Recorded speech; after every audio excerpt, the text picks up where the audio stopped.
दारात कढीपत्त्याचं झाड आहे, 2 काड्या डाळीला फोडणी द्या. आमच्या दारात कढीपत्त्याचं झाड आहे, एकदम ताजेच कढीपत्ता आहे.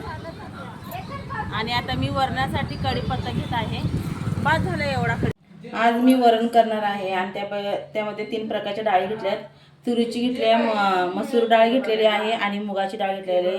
टोमॅटो घेतलेला आहे, कोथिंबीर, मिरची आणि ताजा कढीपत्ता आणि लसणाच्या पाकळ्या घेतल्यात.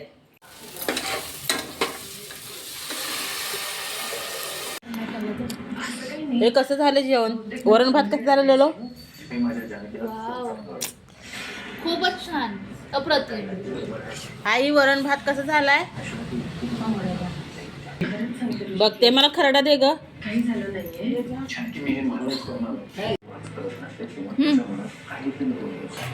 खरडा बघ, छान केलाय, हिरवा केलाय ग. मिस केला.